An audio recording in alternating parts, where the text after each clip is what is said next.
याज्ञवल्क्य महाराज जी से श्री भरद्वाज ऋषि ने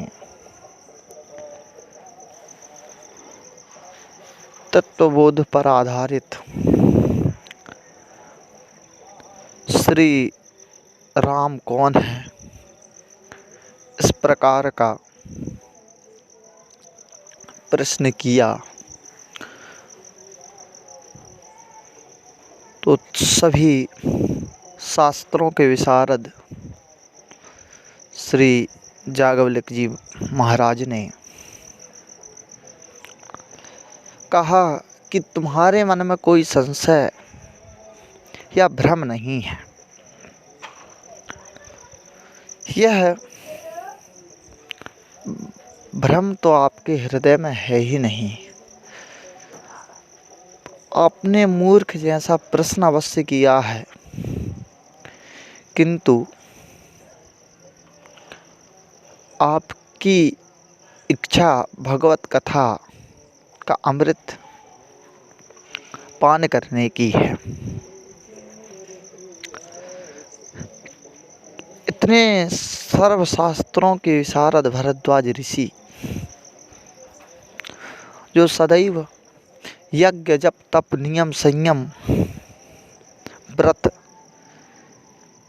तीर्थ स्नान सभी धर्म कर्म में पारंगत, सभी में परिपूर्ण, सभी का समादर करने वाले, उन्होंने नम्रता के साथ श्री भगवत कथा विषयक प्रश्न को पूछा है। कहने का अभिप्राय है कि जीवन में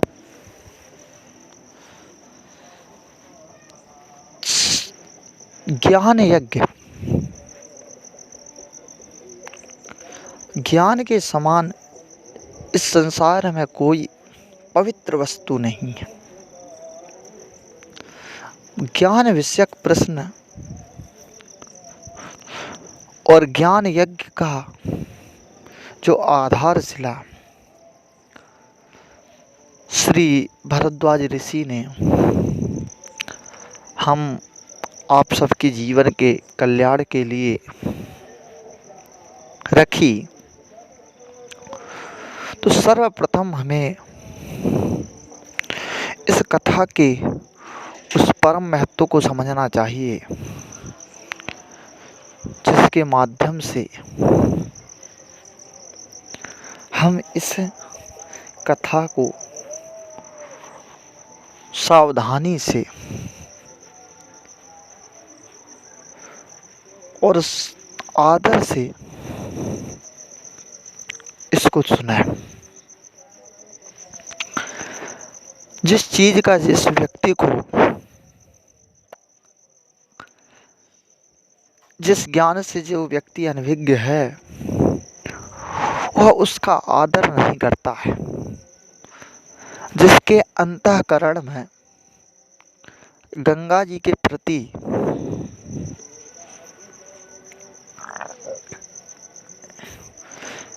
आदर नहीं है, जिसके जीवन में गंगा जी के प्रति आदर नहीं है, वह स्नान तो अवश्य गंगा जी कर लेगा, पर उसके उस महत्व को वह नहीं जानता, तो उसकी श्रद्धा गंगा जी के प्रति बलवती नहीं होती है। कहने का अभिप्राय है, कथा कई आयामों से होती है। इसलिए मानस में गोस्वामी तुलसीदास जी महाराज ने अनेक नदियों के रूप में इस कथा को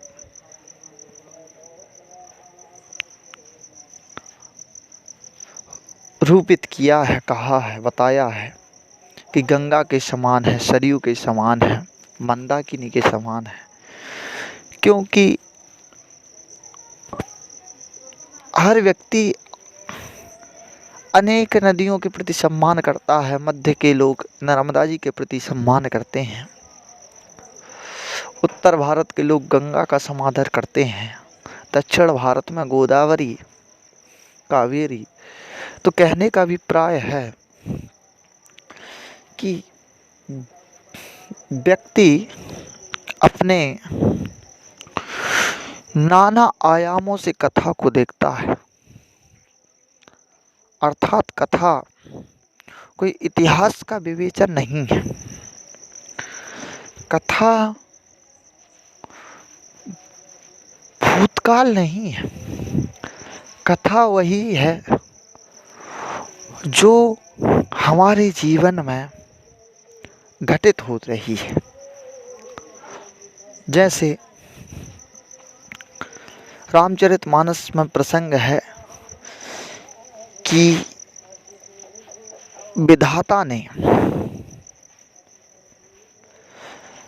सरस्वती की सहायता से, ब्रह्मा जी ने सरस्वती की सहायता से कुंभकर्ण को 6 मास की नींद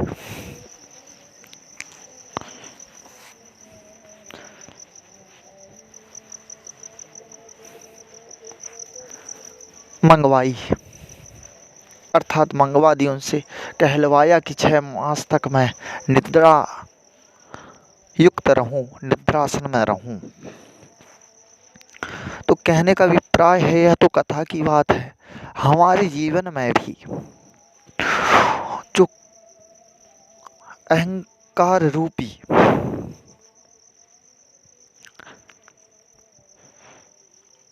कुंभकर्ण है, वह सोता रहे। और वह सोता किससे है? सरस्वती अर्थात बुद्धि और ब्रह्मा अर्थात विवेक, अर्थात विवेक और बुद्धि की चातुर्यता से इस अहंकार रूपी कुंभकर्ण को सुलाया जा सकता है। पर इसका सदैव के लिए नाश तो परमात्मा ही कर सकते हैं। और मोह के रूप में हमने रावण को देखा कि उसको कितना मोह है। मेघनाथ स्वयं काम का प्रतीक है, दुख का प्रतीक है, दुराशा के प्रतीक ताड़का। उसके 2 पुत्रों को, मारीच सुबाहु को, मारीच को दोष का रूप कहा गया और सुबाहु को जो है दुख के रूप में कहा है। कहने का अभिप्राय है कि कथा हमारे जीवन में, हमारे जीवन का मार्गदर्शन है। कथा अमृतमयी है। इस जीवन में आपके पास सारे सुख साधन हैं, हर प्रकार से सुख संपत्ति से समृद्ध हैं, तो यह जीवन के लक्ष्य नहीं है। यह जीवन के उद्देश्य से कोई पूर्ति करने वाला नहीं है। यह जीवन को सार्थकता देने वाला नहीं है। जीवन को सार्थकता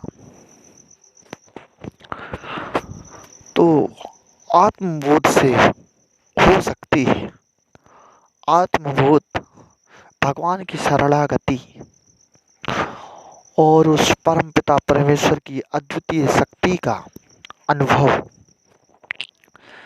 जितने सहज और सरल रूप में कथा के माध्यम से हो सकता है, हम नहीं समझते कि इतना अन्य किसी के माध्यम से भी हो सकता है। कहने का अभिप्राय कि कथा हमारे जीवन में उदात्त भावों को प्रस्फुटित करती है। कथा हमारे जीवन में सन्मार्ग, सदुद्देश्य, श्रेष्ठ आशाओं का प्रजनन करती है। मोघासा मोघ कर्माणा मोघ ज्ञान विचेतसा। और वो जो ज्ञान है, जो हमारी आशाएं हैं, यह व्यर्थ है। जिस प्रकार गीता है, गीता उपदेश स्वरूप है, पर उसे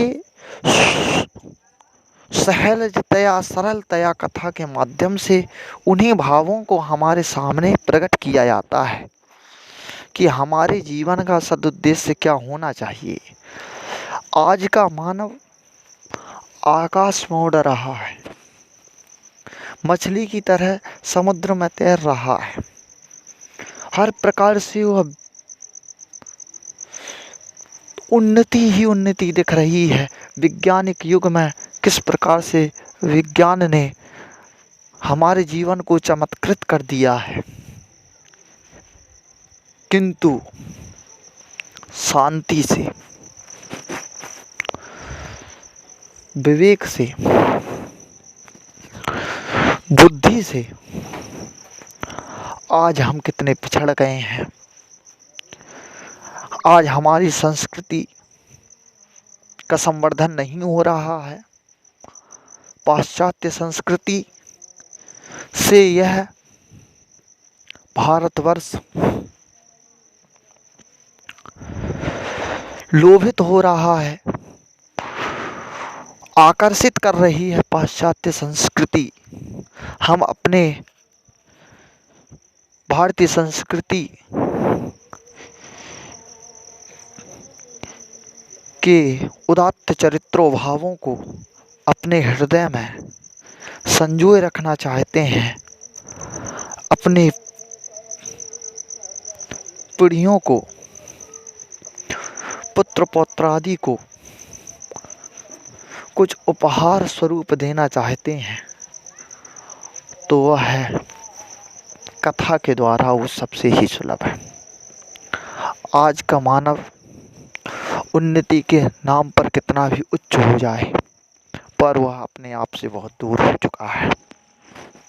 व्यक्ति अपने जीवन में, अपने विषय में अपने आप से कितना दूर है कि 2 मिनट के लिए भी वो अपने आप को फ्री रखना नहीं चाहता।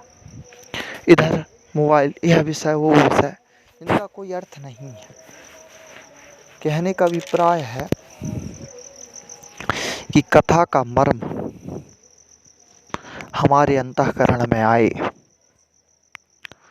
तब हम अपने जीवन को सार्थक समझ सकते हैं। यदि आप अपने अंतःकरण में उस परम पिता परमेश्वर, परम ब्रह्म, परमात्मा की दिव्य अनुभूतियों या उस स्वतंत्र सत्ता के विषय में समझना चाहते हैं, जानना चाहते हैं, मानना चाहते हैं, तो उसके लिए कथा से सरल कोई उपाय नहीं है। ऐसे परम वैदुष्यमय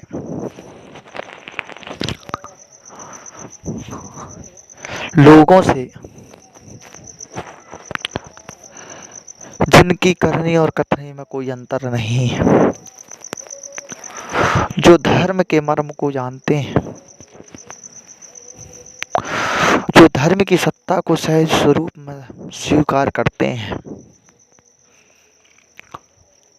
उनके माध्यम से इस छोटे से